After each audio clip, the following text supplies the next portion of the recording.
पण मी कीर्तन करतो, एकाच माणसासाठी करतो, माझ्या वडिलांसाठी. माझे वडील दुसऱ्याच्या शेतात सालानं कामाला होते साहेब, सालानं. बाप दुसऱ्याच्या घरी सालगडी होता. एकदा त्या गावात एक महाराज आले. तुम्ही सांगा, कॅमेरामॅनला विचारा, स्टाफला विचारा, तुम्ही पाट आणला होता, तुम्ही पाणी आणलं होतं, मी पाय धुवू दिले? आता त्याचं कारण आत्ता सांगतो.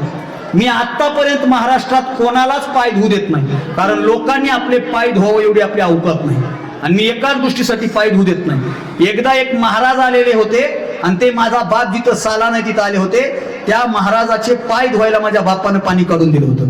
आणि बाप मला घरी येऊन म्हणला होता, बाळा तुला काय व्हायचंय? मी म्हणलं पप्पा मला इंजिनियर व्हायचं, मी पॉलिटेक्निक साईडचा विद्यार्थी आहे. माझे वडील म्हणले ते इंजिनिअरिंग वगैरे मला कळत नाही, आपली इच्छा आहे तू महाराज झालं पाहिजे. मी म्हणलं मला जमल का?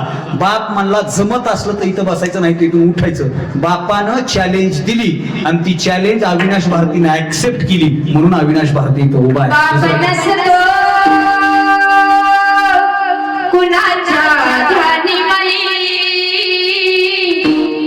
बाप माझा विदयाचा धनी, बाप नसतो कुणाच्या ध्यानी म्हणी, बाप माझा विदयाचा धनी.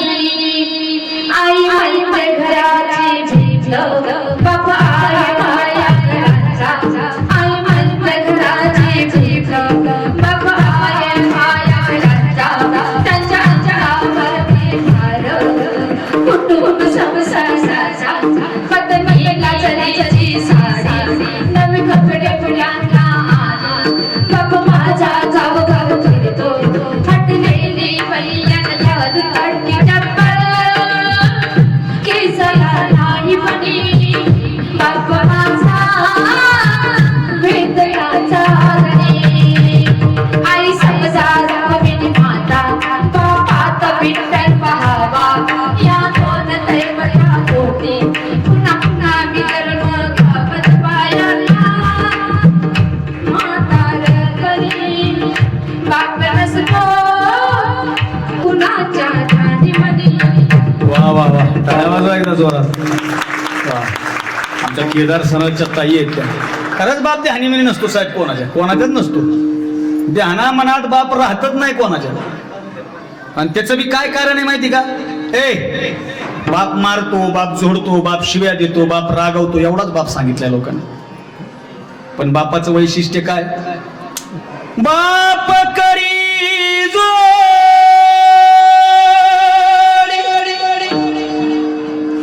लेकुराचे ओढी, बाप करी जोड लेकुराचे ओढ.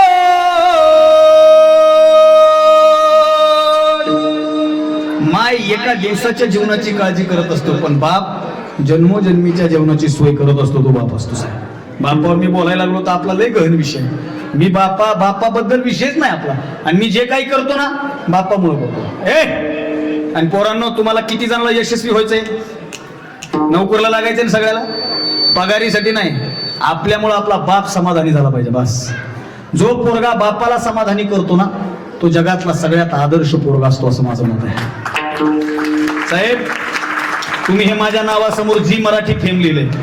झी टॉकीजला, झी मराठीला, झी चित्रमंदिर, झी मीडिया, सगळाच या चॅनलला आतापर्यंत माझे भरपूर एपिसोड झाले. 42-45 एपिसोड झाले. झी टॉकीजला पहिला एपिसोड लागला ना, बाप कसा असतो. हे पोरांनो, हे बैठे बैठे सावधान, झालं संपलं कीर्तन.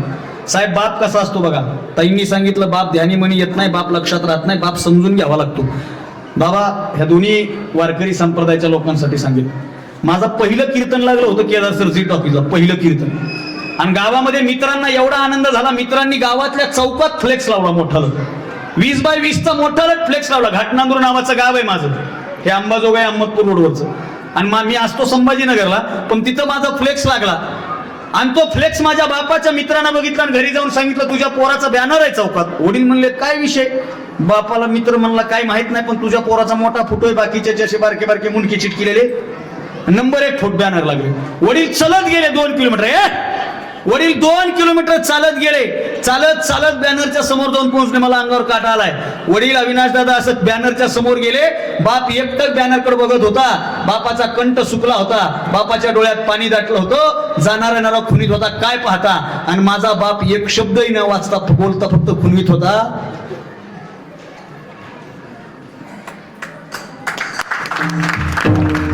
माझ्या बापानं कधी कोणाला चहा पाजला माहित नाही, पण त्या दिवशी माझ्या बापानं गावात 1000 चहा पाजले, 1000.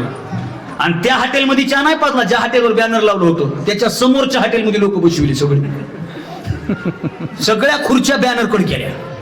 सुरके पिऊ नाही, देख के पिऊ. पहिले देखो बाद में पिऊ. एक जण मला मी चहा पित नाही, कॉफी घे. ते मला कॉफी पित नाही, दूध घे. ते मला दूध पित नाही. वडील म्हणले 10 रुपये घे, पण बॅनर पाय. आणि लक्षात ठेवा रे, तुमच्यापैकी एखादा पोरगा 10वी बोर्डात येऊ द्या, 12वी बोर्डामध्ये येऊ द्या, एखादा पोरगा MPSC UPSC उद्योग सहाय्यक एखाद्या कुठल्याही नोकरीला लागू द्या, एखादा पोरगा खेळामध्ये एखादा संघाला पारितोषिक मिळवून आणू द्या, आणि त्या पोराचा बॅनर जळकोटच्या चौकात लागू द्या. जळकोट मधला कोण माईचा लाल ते बॅनर बघल माहित नाही, पण बाप नावाचा व्यक्ती दिवसातून 10 वेळा ते बॅनर बघितल्याशिवाय राहत नाही. बापाला पोराचा बॅनर लागलं की आनंद होतो. वडील घरी आले साहेब, माझ्या घडलेला प्रसंग आहे. वडील घरी आले, सोप्यावर बसले होते वडील. टीव्हीवर माझी एंट्री झाली. मुरलीधर मोहळांकडे कार्यक्रम होता. जशी एंट्री झाली ना, माझ्या बापानं शिट्टी मारली, शिट्टी. वडिलाला आनंद झाला. स्टेजवर माझी एंट्री झाली. वडील सोप्यावर बसलेले. अंगठा छाप आहे माझा बाप, वाचता येत नाही, लिहिता येत नाही. वडिलांनी अशा माझ्याकडे एकटक बघितलं. कॅमेरा माझ्यावर झूम झाला, माझा क्लोजअप दिसला. क्लोजअप मध्ये माझ्या छातीवर नावाची पट्टी आली. आणि माझा बाप माझ्या आईला म्हणते, पोराचं नाव टीव्हीवर आलं बघ. आणि माझी आई माझ्या बापाला म्हणते, गप्पा मला दिसना का, वाचता तर दोघाला येत नाही. त्या दिवशी अविनाश भारती एकच गोष्ट शिकला की अक्षर ओळख नसणारे मायबाप सुद्धा लेकराचं कर्तृत्व वाचू शकतात. हे मायबापाचं वैशिष्ट्य असतं. वडील टीव्हीच्या समोर गेले. मी बऱ्याचदा ही गोष्ट बोललो. हे तिरुका नावाचं गाव आहे, आमचे एक पाटील आले तिथं. त्या गावात मी नेहमी येतो साहेब. माझे वडील टीव्हीच्या जवळ गेले. असा गळ्यात रुमाल होता माझ्या बापानं, असा रुमाल काढला. माझ्या बापानं असा टीव्ही पुसला, असा टीव्ही. वडील देवघरात गेले. देवघरातलं पंचीपाळ आणला आई, आणि पंचीपाळातलं हळद कुंकू माझ्या बापानं टीव्हीला लावलं. अगरबत्ती ओवाळली. वडील टीव्हीच्या समोर बसले. वडील 2 तास टीव्हीकडे बघत होते. मी वडिलाकडे बघत होतो. कार्यक्रम संपला. कार्यक्रम संपल्या संपल्या बापानं पायामध्ये बूट घातला आणि बाप गावात गेला. कशाला गेला? हवा करायला गेला, हवा करायला. आणि बसलेल्या सगळ्या पोरांनी ऐका, वयाच्या 25-30 वर्षापर्यंत आपण बापाच्या जीवावर हवा करतो ना. आता आपलं पहिलं कर्तव्य आपल्या बापानं आपल्या जीवावर हवा केली पाहिजे. आपल्या बापानं आपल्या जीवावर हवा केली पाहिजे. आपला बाप राब राब राबतो, उन्हात तळतो, मातीत मळतो, पावसात भिजतो ना. अरे आपला बाप आपल्या एअर कंडिशनर गाडीतून उतरला पाहिजे, कडक कपडे घालून गावात बापाची एंट्री झाली पाहिजे. आणि बापाच्या मित्रांनी बापाला म्हणलं पाहिजे, नशीब काढलंस गड्या, एवढा चांगला पोरगा तुझ्या पदरात जन्माला आला. अरे वडील गावातून घरी आले, आणि घरी आलेल्या जेवायला बसलो आम्ही. जास्त दिवस घरी नसतो मी, पण ज्या दिवशी घरी असतो ना, बापासोबत जेवण करतो. जेवण करताना वडिलाला एक प्रश्न विचारला. तो प्रश्न म्हणजे आजच्या कीर्तनाचं सार आहे. मी माझ्या वडिलांना विचारलं, पप्पा आज दसरा नाही, दिवाळी नाही, लक्ष्मीपूजन नाही, तरी टीव्हीला हळद कुंकू का लावलं? आणि माझ्या बापाचं उत्तर होतं, माझा बाप म्हणला, येड्या, ह्या डबड्यात आतापर्यंत दुसरे हिरो बघितले, आज माझा हिरो डबड्यात गेला म्हणून डबड्याला हळद कुंकू लावलं. त्या दिवशी डायरीत एक वाक्य लिहिलं. त्या दिवशी स्टडी रूम मध्ये एक वाक्य लिहिलं. माझ्या स्टडी करायच्या रूम मध्ये मी ते डायलॉगच लिहून टाकलाय की माझ्या बापासाठी जर मी हिरो असेल ना, तर मी मरेपर्यंत माझ्या आयुष्याचा हिरो माझा बापच असला पाहिजे. बापाला हिरो म्हणा, आईला हिरो म्हणा, जगायला सुरुवात करा. तुमच्या आयुष्यात कधीच तुम्हाला काही कमी पडणार नाही. बाप बोलत नसतो, बाप समजून घ्यायचा असतो. म्हणून तर अजय अतुलचं ते गीत किती प्रसिद्ध झालं. थोडासा आवाज द्या, किती गोड लिहिलं त्यांनी. उरा मंदी माया त्याच्या काळ्या मेघावानी, दाखविना कधी कुणा डोळ्यातल पाणी. झिजू झिजू संसाराचा गाडा हाकला, भट्टा मंदी हासू परी कनावा कला. घडीभर तू थांब जरा, ऐक त्याची धापर, लई अवघड हाय गड्या, उमगाया बापर, उमगाया बापर. बाप उमगत नसतो, बाप उमगून घ्यावा लागतो. स्मृती दिन आहे साहेब. मी बापावर जास्त नव्हतं लिहिलं. बापावर फक्त 2 ओळी मी लिहिल्या होत्या की आईविषयी लिहिताना माझ्या नैनी पूर दाखतात. आईविषयी लिहिताना नैनी पूर दाखतात, आणि बापाविषयी लिहायचं म्हणलं की शब्द सुद्धा गारडतात. बापाबद्दल काय लिहावं महाराज? बापाबद्दल जितकं बापाबद्दल ताईनं सांगितलं ना, ताई जसं म्हणल्या ते ताईचं खरं आहे की बाप नजरेस पडत नाही. आता आई माझा मायेचा सागर, पुरुषोत्तम पाटील माझा दोस्त आहे, जिवलग दोस्त आहे. आई माझा मायेचा सागर सगळेजण ऐकते. अरे आई मायेचा सागर असेल तर बाप एखादा वडा तर असेल, एखादा वडा तर म्हणा बापाला. पण बापाला लोक बोलत नाहीत आणि बापाबद्दलही लोक बोलत नाहीत. आणि थोडी माफी मागून बोलू का? आता ज्या महिला आहेत, बापापासून पोरग लांब जाते याला कारणीभूत महिला आहेत. काय होतंय हे लेकर, तुम्ही इथून घरी गेले, माझ्याकडे बघा, आणि घरी गेले आणि तुम्ही खेळायला गेले. किती वाजता शाळा सुटती? 4ला घरी गेले आणि तुम्ही बॅग ठेवून खेळायला गेले. 4 ते किती वाजेस्तोर खेळता तुम्ही? 5-6 वाजेस्तोर, बरोबर आहे. आणि तुम्हाला खेळ मोडून घरी बोलवायला कोण येतंय? आई. आणि तुमची आई काय म्हणते? तुला घरात हो म्हणती का? आई काय म्हणते? घरात हो, नाही तर बाप हानील. नीट आहे का? काय म्हणते? घरात हो, बाप यायला ऑफिसून बाप हानील. पोरग म्हणते आई खेळू देती, बाप हानतय. पोरग घरी येते, 2 तास अभ्यास करते, टीव्ही लावते, टीव्हीवर पोरग पोगो बघते. 8-8:30 वाजले आणि पोगो बघण्यात पोरग गुंग असलं की त्याची माय पुन्हा त्याच्या जवळ येते, त्याला म्हणते ए टीव्ही बंद कर. बाप येईल, बाप काय करील? हानील. म्हणजे बाप मारतो, बाप शिव्या देतो, बाप सोडतो. एवढंच सांगितलं. पोरींनो, माझ्याकडे बघा, असाच मंडप असतो बघा, असं स्टेज असतं. इथे लग्नाचे कार्यक्रम होतात कसे? आपल्या शाळेत होतात का? मग असं स्टेज असेल. पुरी बोला, फक्त पुरी बोला, म्हणजे आपापसात बोलू नका. माझ्याकडे बघा, लग्नाच्या विदाईला सगळेजण रडतात का नाही? आता केदार सरांची मिसेसच माझी वर्ग मैत्रिणी, तिच्या लग्नात बिले रडले होते लोक. मग पोरगी नांदायला निघाली, पोरगी ना बरं, ते बँडवाले बिले हुशार असते, ते नांदायला निघाले, त्याचे गाणे असते. बाबुल का ये घर गोरी कुछ दिन का ठिकाना है, सासरला बहीण निघाली, भावाची लाडी नेसली, माहेरची सा बन्नो रे बन्नो, चली ससुराल रे अखियों में पानी दे गई, जगह की मीठे रसमाई दे गई, बाबुल की दुआएं लेती जा तुझको सुख संसार. असंच असतं. बापाचा पुरीतला जीव असतो साहेब. तुमच्या तिघापेक्षा तुमच्या बापाचा तुमच्या बहिणीतला जीव होता. आपल्याला माहिती ना, कारण मला सख्या 3 आहे तर मी एकटा आहे. आणि त्या तिघी जेव्हा एकत्रित येतात ना, तेव्हा डायरेक्ट सरकार स्थापन होतं. डायरेक्ट सरकार सध्या महाराष्ट्रात तिघाच आहे ना. डायरेक्ट सरकार म्हणजे त्या तिघी एकत्रित आलं की त्रिगुणात्मक त्रिमूर्ती. माझी अवस्था दत्ताच्या पुढे काय असते म्हणा कुत्र काय त्याला. बाप पुरीचं भलतं ऐकतो. परवा दिवशी एका कॉलेजमध्ये कार्यक्रम होता, वसंत हानकर मी सोबत होतो, आणि बोलता बोलता म्हणलं बापाचा जीव असतो पोरीमध्ये. एकदा मला चुकीचं सांगू नका. म्हणलं काय चुकलं? बापाचा जीव पोरीत नसतो, बापाचा जीवच पोरगी असते. ही गोष्ट लक्षात ठेवा. बापाचा सगळ्यात जास्त जीव पोरीमध्ये असतो.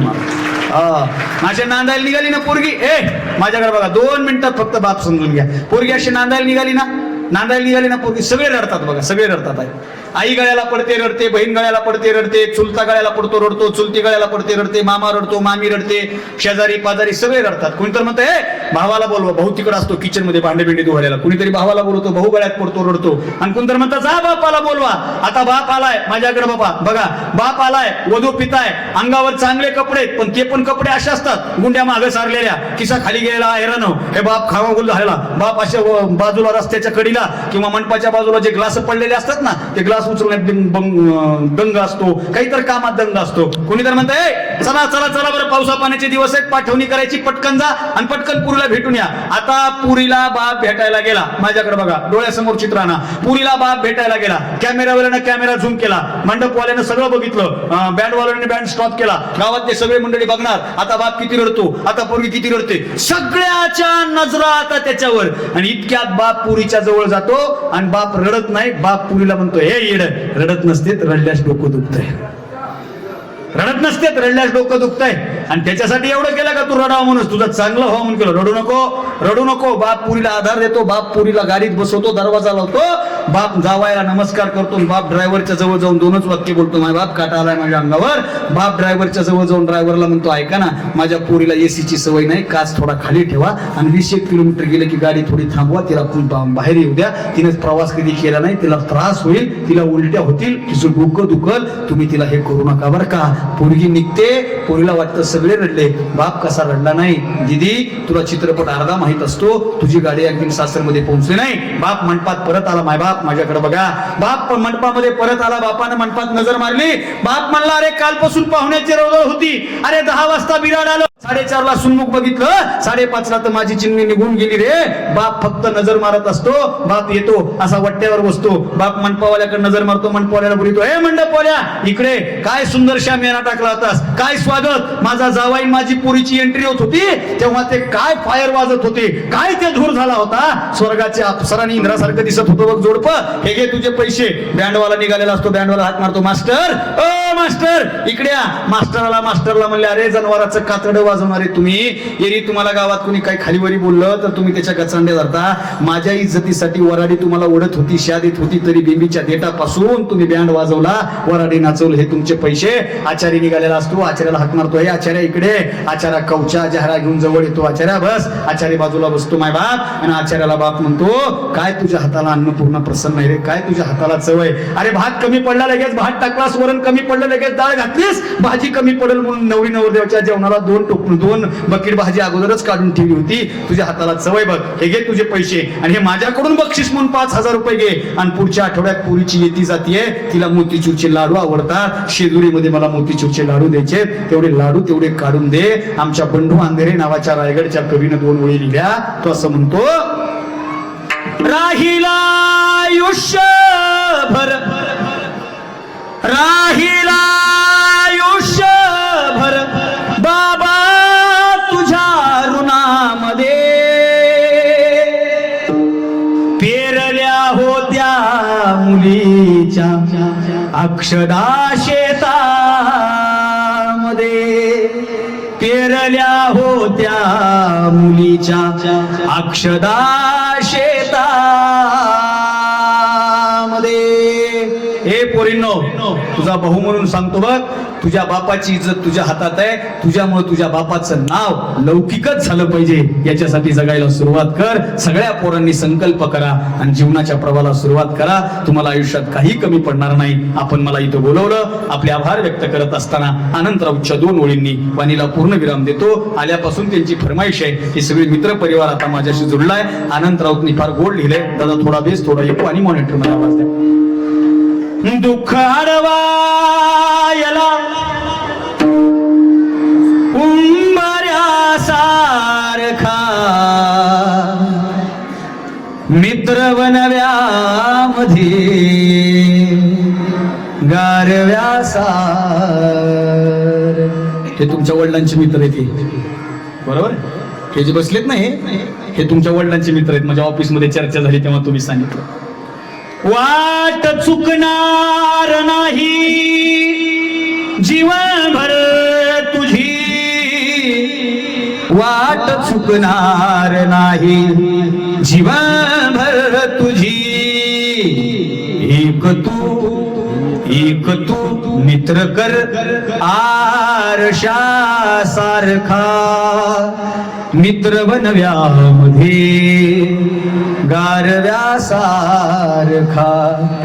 मैत्री चाटते गाय होऊन मना, मैत्री चाटते गाय होऊन मना, जाबिलग तू तिला वासरा सारखा, मित्र बनव्यामध्ये गारव्यासारखा.